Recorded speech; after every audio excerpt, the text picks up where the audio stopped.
हरिः ॐ स्वस्ति श्री गणेशाय नमः। ॐ नमो भगवते वासुदेवाय। ॐ श्री हरये नमः। देवी प्रपन्नार्ति हरे प्रसीद प्रसीद मातर जगतोऽखिलस्य प्रसीद विश्वेश्वरि पाहि विश्वम् त्वमीश्वरी देवी चराचरस्य नारायणं नमस्कृत्य नरं चैव नरोत्तमं देवीं सरस्वतीं व्यासं ततो जयमुदीरये। जय श्री हरि, जय श्री राधे। आज पनि हजुर समक्ष श्रीमद्देवी भागवत महापुराण कथा लिएर आउने क्रममा म टिका पौडेल उपस्थित भइसकेको छु। तपाईँ हामी आजको नयाँ भाग 78 मा उपस्थित भइसकेका छौँ। जय बोलौं भगवती जगजननी दुर्गा देवी की जय होस्। यहाँनिर देवताले स्तुति गरिरहेका छन्। प्यारा भक्त भागवतहरू हेर्नुहोस्, यहाँनिर जो शुम्भ निशुम्भको अत्यन्त चाहिँ संसारलाई पीडित बनाउने जुन उद्देश्य छ, यिनीहरूले सारा चराचर जगतमा जति पनि उत्पन्न भएका प्राणीहरू छन् यिनीहरूलाई सबैलाई सताइरहेको अवस्था छ। त देवताहरूलाई पनि पीडा दिए त सबै पीडित भए। त त्यो समयमा देवताहरू गएर यहाँनिर सबै देवताहरू मिलेर भगवतीको स्तुति गरेका छन्। ल हेर्नुहोस् है प्यारा भक्त भागवतहरू, त महिषासुरको वध त भएको छ, त एउटाको नाश भयो, तर अरू फेरि निक्लिहाले। ल हेर्नुहोस्, राम्रो काम गरिरहेको छ भने नराम्रो काम गर्नका लागि अरू कोही न कोही फेरि निस्किन्छ। त त्यस्तै यहाँ शुम्भ निशुम्भले पनि अब वरदान पाएको छ ब्रह्माजीबाट।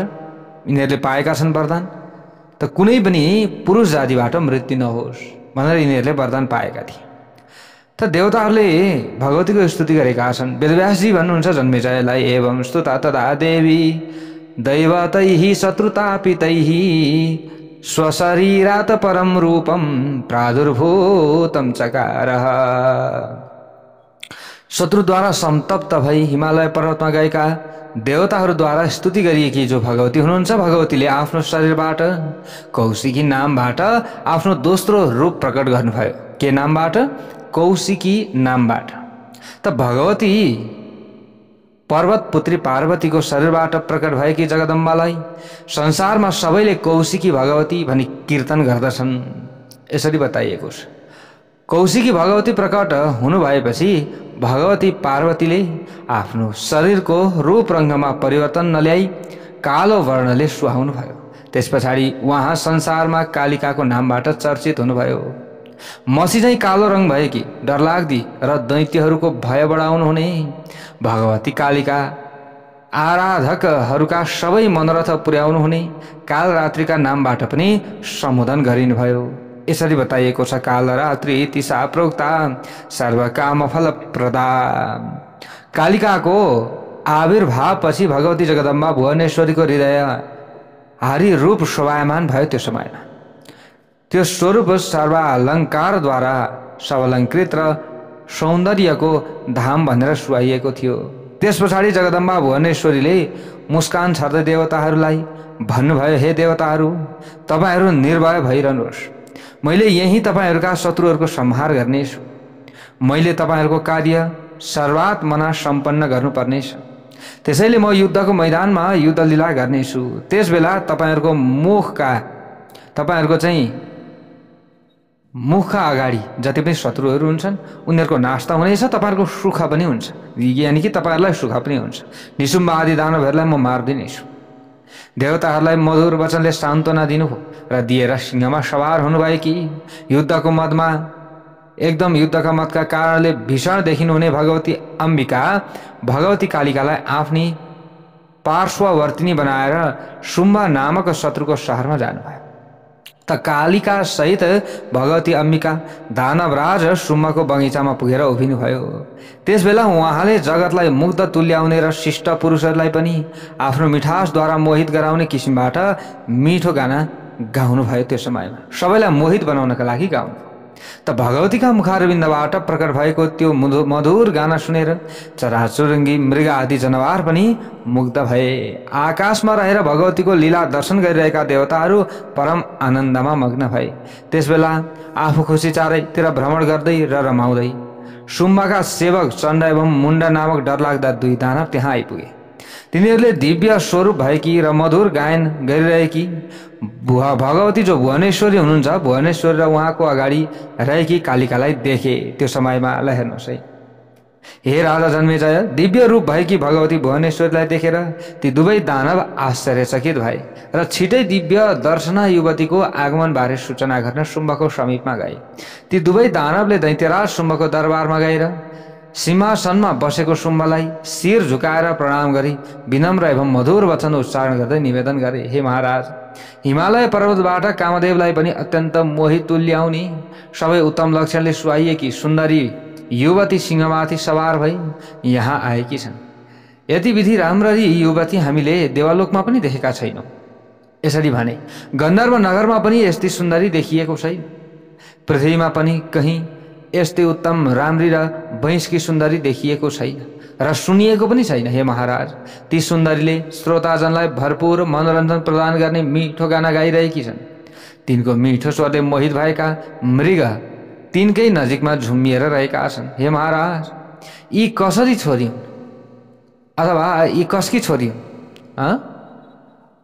अब हेर्दाखेरि एकदम बहादुर जस्ती पनि देखिन्छ, त्यसैले यिनी कसरी छोरी हुन् भन्नु, अथवा हेर्दाखेरि स्त्री स्वरूपकी पनि छन्, अब त्यसो हुँदाखेरि यी कसकी छोरी हुन्, यहाँ किन आएकी हुन् भन्ने कुरा हजुरले पत्ता लगाइबक्सियोस्। ल हेर्नुहोस्, के होस्, हजुरले पत्ता लगाइबक्सियोस्। ए राजा सिंह, ती हजुरकै रानी बन्न सुहाउने सुन्दरी हुन्, तिनलाई हजुरले ग्रहण गर्नुहोस्।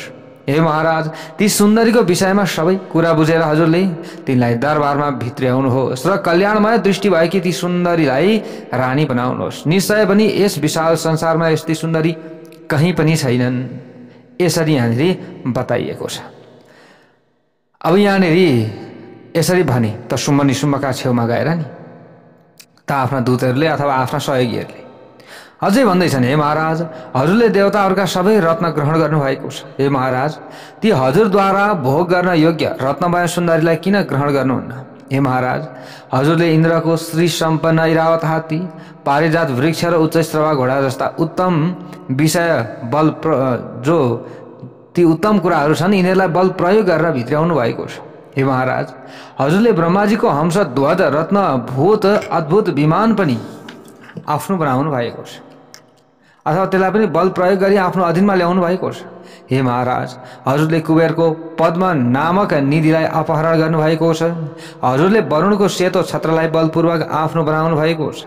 हे उत्तम राजा, हजुरका भाइ निशुम्भले वरुणलाई युद्धमा पराजित गरी बलपूर्वक उनको पास ग्रहण गर्नुभएको छ। डराएका महासागरले हजुरलाई कहिल्यै नभइलाउने कमलको माला टक्र्याएका छन्। यसै गरी अनेक थरी रत्न पनि अर्पण गरेका छन्। हजुरले युद्धमा जितेर मृत्युलाई शक्ति र यमबाट कठोर दण्ड पनि ग्रहण गर्नुभएको छ। जो युद्धमा जितेर मृत्युबाट शक्ति र यमबाट कठोर दण्ड ग्रहण गर्नुभएको छ नि हजुरले। हे महाराज, अब अरू के बयान गरौँ र हजुरको बारेमा? हजुरले सागरबाट प्रकट भएकी कामधेनुमाथि अधिकार जमाउनु भएको छ। फेरि स्वर्गका मेनका आदि अप्सरा पनि हजुरकै अधीनमा रहेका छन्। हे महाराज, अब हजुरबाट सम्पूर्ण रत्न र रत्नमय विषय बलपूर्वक ग्रहण गरिएको छ भने सुन्दरीहरूमध्ये सर्वोत्तम सुन्दरीलाई किन ग्रहण गर्नुहुन्न हजुरले? हे महाराज, ती रत्नमय सुन्दरीले हजुरको दरबारमा प्रवेश गरेपछि हजुरको दरबारमा रहेका सबै रत्न उज्जवल र उत्तम रत्न हुन जानेछन्। हे महाराज, स्वर्ग मर्त्य र पातालमा यति विधि राम्री प्रिया सुन्दरी छैनन्, तसर्थ हजुरले तिनलाई छिटै यहाँ ल्याएर आफ्नी रानी बनाउनुहोस्। त वेदव्यासजीले अगाडि गएर यो प्रसङ्ग जन्मेजयलाई सुनाउँदै हुनुहुन्छ। इति श्रुत्वा तयोर्वाक्यम मधुरम मधुराक्षरम प्रसन्नवदनः प्राह सुग्रीवम सन्निधौ स्थितम। चण्ड र मुण्डको मुखबाट प्रकट भएको मधुर वर्ण भएको मधुमय वचन सुनेर प्रसन्न अनुहार भएको शुम्भले आफ्नो नजिकै बसेको सुग्रीवलाई सम्बोधन गर्दै भन्यो, हे बुद्धिमान सुग्रीव, तिमी मेरा दूत भएर ती सुन्दरी समक्ष जाऊ। ल हेर्नुहोस्, अब सुग्रीवलाई पठाउने भयो र मेरो काम सम्पन्न गर। त्यहाँ गएर त्यसरी कुरा गर कि जसरी ती कृशोदरी सुन्दरी यहाँ हुन सकुन्। श्रृङ्गार रसका ज्ञाता विद्वानहरू भन्छन् कि बुद्धिमान पुरुषहरूले नारीहरूलाई अनुकूल तुल्याउन साम र दाम दुई प्रयोग गर्नुपर्दछ। यी दुई प्रयोग जसरी पनि गर्नुपर्दछ। भेद नीतिको प्रयोग गर्दा रस नभई रसाभास उत्पन्न हुन्छ, त्यसैले भेद नीतिलाई प्रयोग गर्नु हुँदैन। निग्रह अर्थात् दण्ड नीतिको प्रयोग गर्दा रसभङ्ग नै हुन जान्छ, त्यसैले त्यो नीतिको पनि प्रयोग गर्नु हुँदैन। तसर्थ भेद नीति र दण्ड नीतिलाई युवती वशीकरणका सन्दर्भमा विद्वानहरूले दोषवाह मानेका छन्। साम दाम जस्ता प्रमुख नीति अनुसार बोलिने मीठा हास परिहासद्वारा काम पीडित भएकी कुन कामिनी वशीभूत हुँदिनन् र? यो कार्य गर्नुहोस्। सुग्रीवस्तु वचः श्रुत्वा सुम्भोक्तं सुप्रियं पटुः जगाम तरसा तत्र यत्रास्ते जगदम्बिका। शुम्भले भनेको अत्यन्त प्रिय र चतुरतापूर्ण वचन सुनेर सुग्रीव वेगपूर्वक त्यता गए जहाँ चाहिँ ती जगदम्बिका हुनुहुन्थ्यो। जहाँ जगदम्बिका विराजमान हुनुहुन्थ्यो त्यहाँ पुगे। ल हेर्नुहोस् है, त्यहाँ गएर सुग्रीवले सिंहमा सवार भएकी रमणीय अनुहार भएकी युवतीलाई देख्यो। त्यसले सिंह वाहिनी जगदम्बालाई प्रणाम गरेर मधुर वचनद्वारा निवेदन गर्यो। त्यस समय त सुग्रीवले भन्यो, दूतले भन्यो, वरोरु त्रिदशारास्ति शुम्भ सर्वाङ्ग सुन्दरः त्रैलोक्याधिपतिः सूरः सर्वजित राजते नृपः। राम्रा जगन भएकी हे सुन्दरी, देवताहरूका शत्रु र त्रिलोकीका स्वामी राजा शुम्भ सुर हुनुहुन्छ। सर्वविजयी हुनुहुन्छ, सर्वाङ्ग सुन्दर पुरुषका रूपमा विराजमान हुनुहुन्छ। हे सुन्दरी, तपाईको सौन्दर्यको विषयमा अरूबाट बयान सुनेर तपाईमा आसक्त हुनुभएका र तपाईलाई प्राप्त गर्न अत्यन्त व्याकुल हुनुभएका महात्मा शुम्भले मलाई निश्चय नै तपाईको समक्षमा पठाउनु भएको छ। यतिखेर शुम्भ महाराज हुनुहुन्छ। हे पातल ज्यान भएकी सुन्दरी, दैत्यराज शुम्भले तपाईलाई प्रणाम गर्दै जुन प्रेमपूर्वक वचन भन्नुभएको छ त्यो वचन जस्ताको तस्तै तपाईको अगाडि मैले अब भन्दैछु, त्यो ध्यानपूर्वक सुन्नुहोला। तपाईको कल्याण हुने वचन रहेको छ। देवा मया जिताः सर्वे त्रैलोक्याधिपतिस्त्वहं यज्ञभागा नहं कान्ते गृह्णामि स्थितः सदा। जो कमनीय शरीर भएकी हे सुन्दरी, अब के पठाएका छन् त सन्देश, त्यो सुन्नुहोस् भनेर यसरी अब दूतले भन्दैछ। त के भने त शुम्भले? उनले भने, कमनीय शरीर भएकी हे सुन्दरी, सन्देशको रूपमा यो कुरा भनिँदैछ है यहाँ प्यारा भक्त भागवतहरू। मैले सबै देवताहरूलाई पराजित गरेको छु। अहिले म त्रिलोकीको अधिपति भएको छु। मैले यहाँ रहेर ब्राह्मणहरूद्वारा देवताका निमित्त प्रदान गरिने यज्ञको भाग पनि प्राप्त गरेको छु। अहिले इन्द्रलाई प्राप्त हुँदैन त्यो यज्ञको भाग, मलाई प्राप्ति हुन्छ। मैले स्वर्गलोकका सम्पूर्ण हिमालय जो महिमामय, जो स्वर्गलोकका चाहिँ सम्पूर्ण महिमाले युक्त भएका पदार्थ आफ्नो अधीनमा तुल्याएको छु। लोकलाई सारहीन बनाएको छु। त्यहाँका रत्नहरू खोसेर त्यसलाई रत्नहीन तुल्याएको छु। देवताहरूका साथमा जे जस्ता र जति रत्न थिए तिनको अपहरण गरी आफ्नो बनाएको छु। हे भामिनी, स्वर्ग मर्त्य पाताल लोकका रत्नहरूको उपभोग गर्ने भोक्ता एकमात्र म नै हुँ। सबै देवता मानव र दैत्यहरू मेरा वशवर्ती भएका छन्। हे सुन्दरी, तपाईका दिव्य गुणले मेरो कानमा प्रवेश गरी हृदयभित्र पुगेर पूर्ण रूपमा मलाई तपाईको वशमा पारेका छन्। अब के गरौँ? अहिले त म तपाईको दास बनिसकेको छु। हे आकर्षक जाङ भएकी हे सुन्दरी, म तपाईको वशमा परेको छु। तपाईँ मलाई आज्ञा दिनुहोस्, म तपाईको जुनसुकै आज्ञा पालन गर्न पनि तयार छु। हे सुन्दर अङ्ग भएकी युवती, म तपाईको दास हुँ। मलाई कामदेवले बाण हानिरहेको छ, रक्षा गर्नुहोस्। हे हंस नयनी सुन्दरी, तपाईको अधीनमा पर्न गएको म कामदेवद्वारा व्याकुल भएको छु। तपाईले मलाई स्वीकार गर्नुहोस्। त्यसपछि 3 भुवनकी स्वामिनी साम्राज्ञी भएर उत्तम भोग भोग्नुहोस्। हे सुन्दरी, मैले मृत्युकालसम्म तपाईँको आज्ञा पालन गर्नेछु। हे उत्तम नितम्ब भएकी सुन्दरी, म वरदानका कारण देवता सहित मनुष्य र असुरहरूबाट अवध्य छु। त्यसैले हे उत्तम मुखमण्डल भएकी सुन्दरी, मलाई पति बनाउनु भयो भने तपाईँ सधैँ सौभाग्यवती हुनुहुनेछ, किनभने मेरो मृत्यु हुँदैन भन्छ नि यो शुम्भले। तपाईँले वैधव्य बेहोर्नु पर्ने छैन, तपाईँ विधवा कहिले पनि हुनु पर्दैन। हे सुन्दरी, तपाईँलाई जहाँ विहार गर्न मन लाग्नेछ त्यहाँ गई विहार गर्न पाउनुहुनेछ। यौवन मतका कारण आलस्यमा परेकी हे सुन्दरी, मेरा स्वामी दैत्यराज शुम्भका उक्त सन्देश वचनलाई राम्ररी विचार गरेर तपाईँले जे भन्नु छ त्यो प्रेमपूर्वक मधुर बाणीहरू भन्नुहोस्। हे चञ्चल कटाक्षले सुहाइएकी हे सुन्दरी, मैले तपाईँको सन्देश छिटै दैत्यराज शुम्भका समक्ष निवेदन गर्नेछु। जानाम्यहं निशुम्भं च शुम्भं चातिबलं नृपं। ल हेर्नुहोस् है, अब शुम्भको दूत सुग्रीवको भनाइ सुनिसकेपछि देवताहरूका कार्य सिद्ध गर्नुहुने भगवतीले मधुर मुस्कानका साथ सुग्रीवलाई सम्बोधन गर्दै मिठा वचनले भन्नुभयो, जानाम्यहं निशुम्भं च शुम्भं चातिबलं नृपम। म अत्यन्त बलवान राजा शुम्भ र उनका भाइ निशुम्भ दुवैलाई राम्ररी जान्दछु। हे दूत, राजा शुम्भ सबै देवताहरूका विजेता हुन्, त्यो मलाई थाहा छ, तपाईँले भन्नै पर्दैन। शत्रुहरूका संहारक पनि हुन्, सम्पूर्ण उत्तम गुणका निधि पनि हुन्, त्यो मलाई थाहा छ। अत्यन्त ठुला शूरवीर पुरुष पनि हुन्, सुन्दर छन्, कामदेव समान आकारले शोभायमान छन्, 32 लक्षणले युक्त छन् र देवता एवं मनुष्यद्वारा अवध्य पनि छन्, त्यो कुरा पनि मलाई थाहा छ। यस्तो थाहा पाएर म त्यस्ता महान असुरको दर्शन गर्ने इच्छाले यहाँ आएकी छु। कुनै पनि रत्न आफ्नो शोभालाई अझ चहकिलो तुल्याउन सुवर्णमा मिसिन आउँछ, त्यस्तै म पनि मेरो सौन्दर्य र पुरुषार्थको चहक बढाउन यहाँ आएकी हुँ। पुनश्च म आफ्ना भावी पतिको दर्शन गर्न टाढाबाट यहाँ आएकी छु। मैले स्वर्गमा रहेका सबै देवता, पृथ्वीमा रहेका मेरो मान गर्ने सबै मानव, गन्धर्व, राक्षस र जुन प्रिय दर्शन प्राणीहरू छन् तिनलाई मैले देखेको अथवा देखेकी छु। अहिले ती सबै दैत्यराज शुम्भबाट डराइरहेका छन् अनि काँपिरहेका छन् र व्याकुल भएका छन्।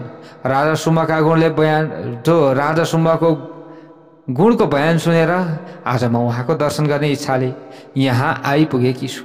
हे दूत महोदय, तपाईँ जानुहोस् र एकान्तमा महाबली शुम्भलाई मधुर वाणीद्वारा मेरो शब्दमा निम्नानुसार सन्देश दिनुहोस्। हे नराधिप, तपाईलाई बलवानहरूमध्ये महाबली, सुन्दर पुरुषहरूमध्ये अति सुन्दर, दाता, गुणी, शूर, सम्पूर्ण विद्याहरूमा विशारद, देवताहरूका विजेता, कार्यकुशल, प्रतापी, कुलीन, सबै रत्नहरूका उपभोक्ता, स्वाधीन र आफ्नै बुद्धि बलबाट सुसम्पन्न हुनुभएको जानेर म तपाईलाई पति बनाउन चाहन्छु।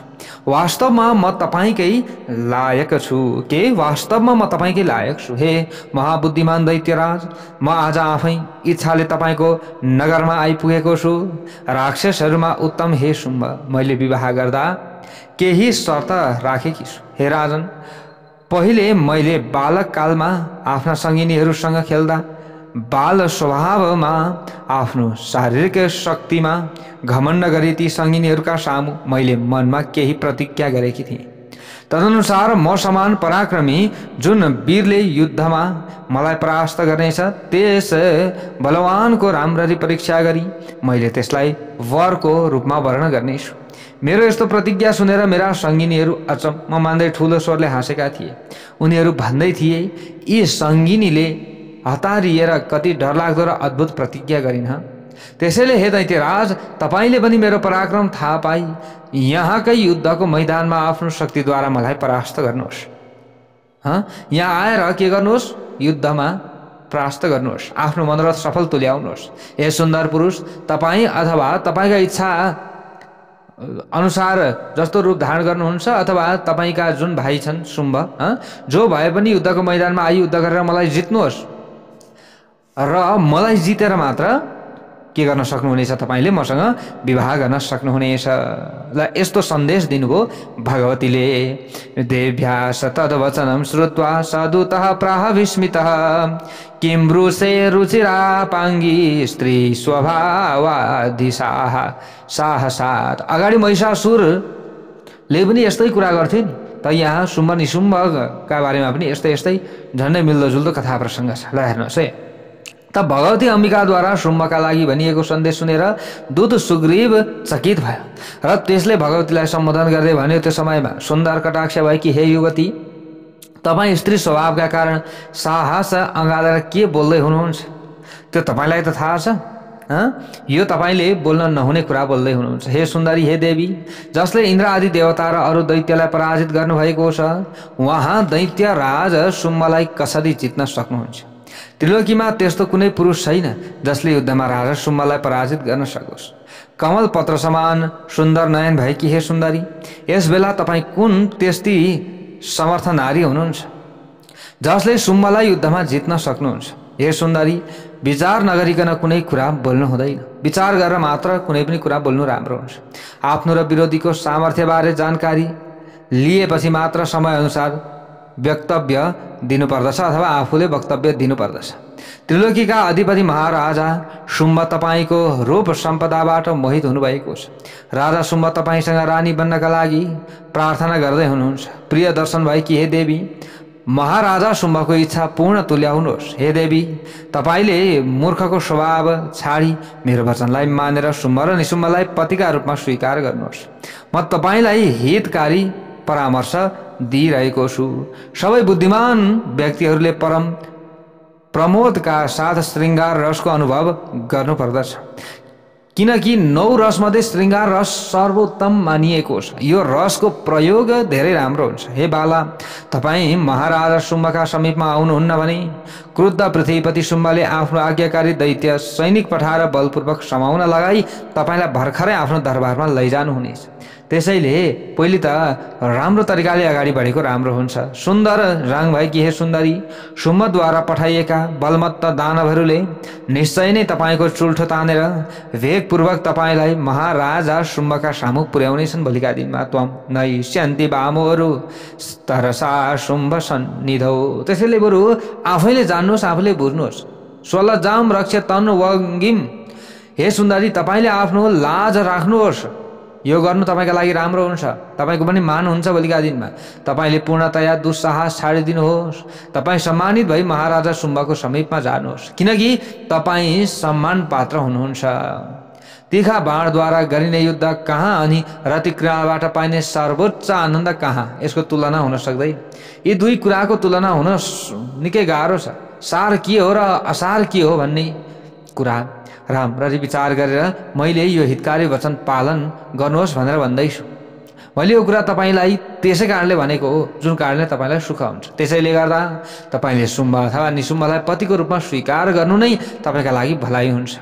त्यसबाट तपाईँले परम आनन्द पनि प्राप्त गर्न सक्नुहुनेछ। यसरी भनेपछि अब देवीले भन्नुहुन्छ, सत्यम दूत महाभाग प्रवक्तुम निपुणो ह्यसी। हे दूत, हे महाभाग, तिमी कुराकानी गर्न निकै सिपालु रहेछौ नि, होइन र?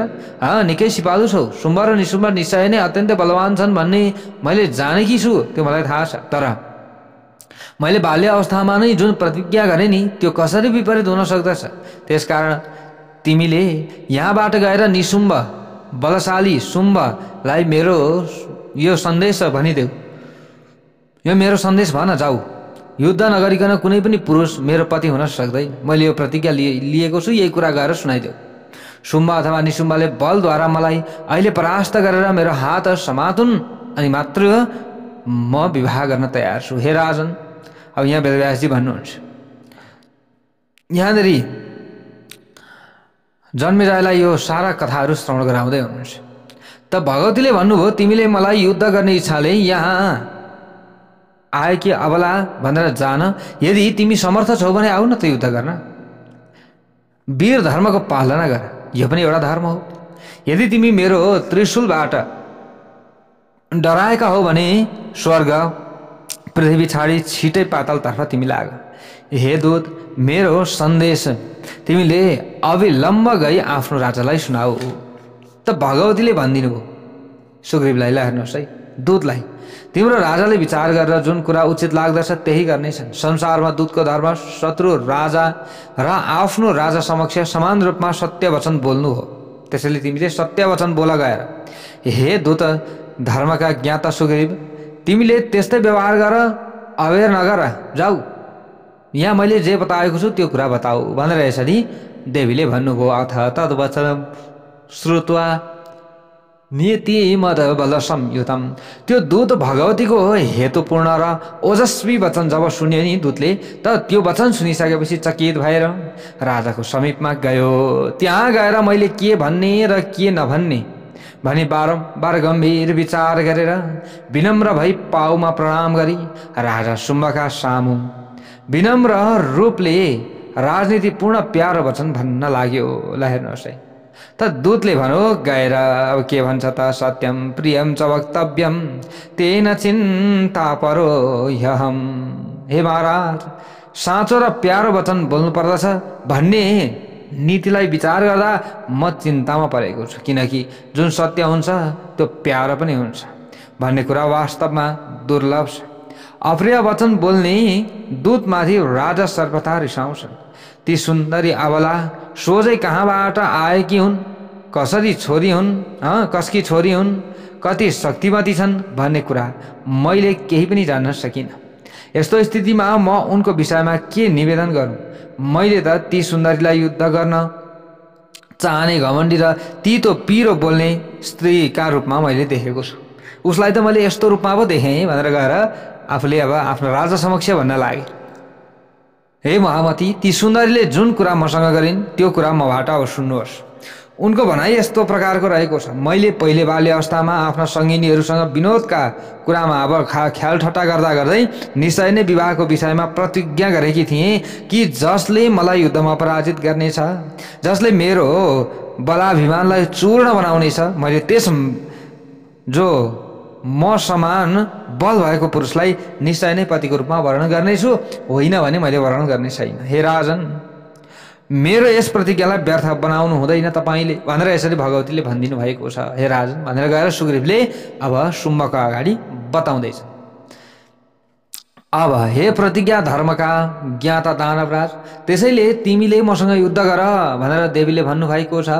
युद्धमा मलाई जित अनि मलाई आफ्नो अधीनमा राख। ती सुन्दरीले भनेका यी कुरा सुनेर म हजुरको समीपमा आएको छु भन्छ नि दूतले। हे महाराज, हजुरले जसरी आफ्नो हित गर्न चाहनुहुन्छ अथवा हित हुन्छ तपाईँको त्यसै गर्नुहोस्। शस्त्रास्त्र धारिणी एवं हंसवाहिनी ती सुन्दरीले युद्धका लागि दृढ सङ्कल्प गरिसकेकी छन् र उनी आफ्नो सिद्धान्तमा निश्चल र अडिग पनि छन्। यस्तो स्थितिमा जसो गर्न उचित हुन्छ त्यही गर्नुहोस् भनेर यसरी अब दूतले गएर भने। ल हेर्नुहोस् है, इत्याकण्यवचस्तस्य सुग्रीवस्य नराधिप पप्रच्छ भ्रातरम शूरम समीपस्थम महाबलम। राजा शुम्भले आफ्नो दूत सुग्रीवको वचन सुनेर नजिकमा बसेको आफ्नो शूर एवं महाबली भाइ निशुम्भसँग सोधनी गर्यो। त्यो समयमा अब सोध्यो नि त शुम्भले भन्यो, हे महाबुद्धिमान भाइ, मैले यस्तो परिस्थितिमा अब के गर्न उचित हुन्छ त? एउटी स्त्री हामीसँग युद्ध गर्न चाहन्छ, अहिले त्यो हामीलाई युद्ध गर्न आह्वान गरिरहेकी छ। त्यो स्त्री युद्ध गर्न चाहन्छ, त्यसैले म पनि अब युद्ध गर्न जान्छु, अथवा सेनासहित तिमी जाऊ। हे निशुम्भ, तिमीले जे गर्न राम्रो मान्दछौ म त्यो गर्न तयार छु भनेर यसरी आफ्नो भाइसँग भन्न लाग्यो शुम्भले। ल हेर्नुहोस् त, निशुम्भले भन्छ अगाडि गएर, न मया न त्वया वीर गन्तव्यम रणमूर्धनि। हे वीर दाजु, युद्धको मुखमा तपाईँ र म जाने होइन। हे महाराज, हजुरले छिटै वीर धुम्रलोचनलाई युद्ध गर्न पठाउनुहोस्। हामी कहाँ अहिले जाने हो? हामी त अन्तिममा जानुपर्दछ। त धुम्रलोचनले युद्धको मैदानमा गएर सुन्दरनयन भएकी ती स्त्रीलाई परास्त गरी समातेर यहाँ ल्याउने छन्, तपाईँ किन चिन्ता गर्नुहुन्छ? हे दाजु शुम्भ, त्यस पछाडि हजुरले ती स्त्रीसँग विवाह गर्नुपर्दछ। ल हेर्नुहोस् त, आफ्नो कान्छो भाइ निशुम्भको कुरा सुनेर दैत्यराज शुम्भले आफ्नो नजिकमा बसेको धुम्रलोचनलाई युद्धको मैदानमा जानका लागि रिसाउँदै यहाँनिर आदेश दियो, जानुहोस् जानुहोस् युद्धको मैदानमा जानुहोस् भनेर यसरी आदेश दियो। ल हेर्नुहोस् है, त शुम्भ भन्छ, धुम्रलोचन गच्छासु सैन्येन महातावृतः। हे धुम्रलोचन, तिमी ठुलो सेनाले घेरिएर छिटै जाऊ र आफ्नो बलको घमण्डले भरिएकी त्यो पूर्ण स्त्रीलाई समातेर यहाँ ल्याऊ। त्यस स्त्रीलाई सघाउन त्यसको नजिकमा रहने कुनै महाबली देवता दानव मानव जोसुकै होस् त्यसलाई तिमीले समाप्त गरिदिनेछौ, पक्कै पनि समाप्त गरिदेऊ। त्यो घमण्डी स्त्रीको नजिकमा रहेकी कालीलाई पनि मारेपछि त्यो स्त्रीलाई समातेर आफूले गर्नुपर्ने वीर धर्म पालनको उत्तम कार्य गरी छिटै यहाँ तिमी आऊ भनेर यसरी अब शुम्भले हराएको छ धुम्रलोचनलाई। अझै भन्दैछन्, हे धुम्रलोचन, तिमीले सुकुमल शरीर भएकी कृशोधरी साहसी सुन्दरीको प्रयत्नपूर्वक रक्षा गर्नेछौ। आफ्नो हातमा शस्त्र लिएका त्यस स्त्रीका सहयोगीहरूलाई रणमा मारिदिनेछौ। आफू शरणमा जाने होइन, उसलाई चाहिँ आफूले ल्याउने आफूतिर। यदि मानिन छ भने मारिदिनेछौ। तर ती स्त्रीलाई मार्न भन्दा पनि भर्सक नमार्नु, प्रयत्नपूर्वक त्यसलाई बरु त रक्षा गरेरै यहाँ ल्याउनु भन्छ नि। ल हेर्नुहोस्, अरू जो आउँछन् उसका साथमा उनीहरूको नाश गरिदिनु, उसलाई भने नमार्नु, उसलाई भने जीवितै यहाँ ल्याउनु। तर यसरी भन्यो। अब हेर्नुहोस्, इत्यादि इष्टस्तदा राज्ञा तरसा धुम्रलोचन। दैत्यराज शुम्भको आदेश पाएपछि धुम्रलोचन शुम्भलाई प्रणाम गरी ठुलो सेना साथ लिएर छिटै वेगपूर्वक रणभूमितर्फ लाग्यो। त्यस अवसरमा धुम्रलोचनका साथ 60,000 दुष्ट दैत्यहरू रहेका थिए। धुम्रलोचनले युद्धको मैदानमा गएपछि एउटा सुन्दर उद्यानमा रहेकी सुन्दरी युवतीको दर्शन गर्यो। मृगका बच्चाका झैं नयन भएकी ती सुन्दरीलाई देखेर नम्रतापूर्वक कोमल हेतुयुक्त र रसिलो वचन प्रकट गर्दै भन्ने लाग्यो, हे देवी, हे महाभाग्यवती, मेरो वचन सुन्नुहोस्। महाराजा शुम्भ तपाईको विरहका कारण व्याकुल हुनुहुन्छ। नीति कुशल महाराज शुम्भले प्रेम रस भङ्ग हुने डरले तपाईको समक्षमा शान्तिपूर्वक एउटा दूत पठाउनु भएको थियो। त सुन्दर मुखमण्डले सुहाइए कि हे देवी, त्यो दूत हजुरका सामुबाट फर्केर महाराजा शुम्भको समीपमा गयो। त्यसले त्यहाँ गएर आशा गरे विपरीत कुरा सुनायो। त्यसकारण हाम्रा राजा शुम्भको मनमा गहिरो चिन्ता छाएको छ। रस तत्व कि जानकार हे देवी, राजा शुम्भ तपाईको सौन्दर्य थाहा पाएर काम मोहित हुनुभएको छ। तपाईका सामु आएको पहिलो दूतले तपाईका हेतु गर्वित र रहस्यपूर्ण वचनको रहस्य बुझ्न सकिन। तपाईले जसले मलाई संग्राममा पराजित गर्नेछ भन्नुभएको थियो, त्यो संग्रामको खास अर्थ त्यसले बुझ्न सकिन। हे मानिनी, रति नाम अनि श्रृंगार रसको स्थायी भावबाट हुने संग्राम र उत्साह नामक वीर रसको स्थायी भावबाट हुने संग्राम गरी संग्राम दुई प्रकारको हुन्छ। पात्र अनुसार ती संग्राम छुट्टा छुट्टै क्षेत्रमा हुन्छन्। फेरि पात्रमा भर पर्दछै हो। सुन्दर जंग भएकी सुन्दरी सुन्दर श्रृंगारको स्थायी भाव रतिबाट हुने संग्राममा कामजनित संग्राम हो र त्यो संग्राम भनेको त्यो कामजनित संग्राम हो। त्यो तपाई जस्ता युवतीका साथ गरिन्छ। शत्रुसँग गरिने संग्रामलाई वीर रसको स्थायी भाव उत्साहबाट उत्पन्न हुने संग्राम भनेर भनिन्छ। हे सुन्दरी, रतिजनित संग्राममा सुखदायक संग्राम जो छ रति जनित त्यो सुखदायक पनि हुन्छ भने उत्साह जनित शत्रुसँग गरिने संग्राम दुःखदायक हुन्छ। हे सुन्दरी, मैले तपाईका मनको भावना राम्ररी बुझेको छु। तपाईको हृदयमा रतिजन्य संग्रामका भावनाहरू खेलिरहेका छन्। हाम्रा राजा शुम्भले मलाई तपाईको मनमा भावबोध गर्न कुशल व्यक्ति मानेर ठूलो सेनाका साथ यहाँ पठाउनु भएको छ। हे भाग्यवती सुन्दरी, तपाई भावबोध गर्न सिपालु हुनुहुन्छ। तपाईले मेरो मधुर वचन सुन्नुहोस्। हे भाग्यवती सुन्दरी, तपाईले देवताहरूको बलको घमण्डलाई खरानी तुल्याउने त्रिलोकीका स्वामी शुम्भलाई पतिको रूपमा स्वीकार गर्नुहोस्। महाराजा शुम्भकी पटरानी बनेर उत्तमोत्तम सुखहरूको अनुभव गर्नुहोस्। त कामदेव सम्बन्धी संग्रामको रहस्यका ज्ञाता महाबाहु शुम्भले तपाईलाई संग्राममा जित्नुहुनेछ। हे देवी, तपाईले नायिका सम्मत विचित्र हावभाव देखाउनुहोस् र शुम्भले पनि त्यस्तै नायक सम्मत हावभाव देखाउनु हुनेछ। यी कुराहरू रहेका छन्। हे देवी, तपाईकी सहायिका यी कालिका तपाईका हावभावकी साक्षी भएर रहनेछन्। परम रहस्यका ज्ञाता मेरा राजा शुम्भले काम युद्धमा तपाईलाई जितेर सुखशय्यामा राखी तपाईलाई काम युद्धमा थकाउनु हुनेछ। त्यसबेला नङको प्रहारबाट रक्त रञ्जित शरीर भएकी तपाईको तल्लो ओठमा दन्त प्रहारका चोट हुनेछन्।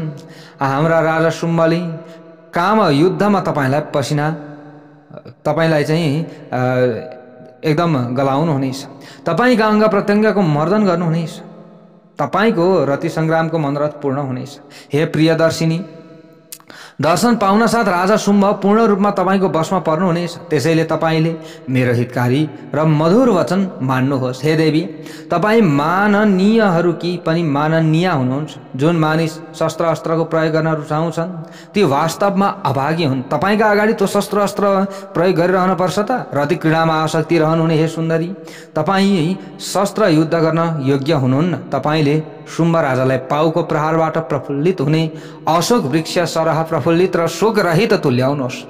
मुख मदिराको सेवनबाट बकुल भनेको मौसिरी र करवक वृक्ष प्रफुल्लित भए झैं तपाईले मुख मदिराको सेचनद्वारा राजा शुम्भलाई प्रफुल्लित तुल्याउनुहोस्। ल हेर्नुहोस् है प्यारा भक्त भागवतहरू, त यस्ता प्रकारले धूम्रलोचनले गएर भगवतीलाई सम्झाइरहेको छ। अब धूम्रलोचनले युद्ध गर्नेछ अथवा के हुनेछ त्यो हामीले अर्को भागमा श्रवण गर्नेछौँ। जय बोलौं भगवती देवी की जय होस्।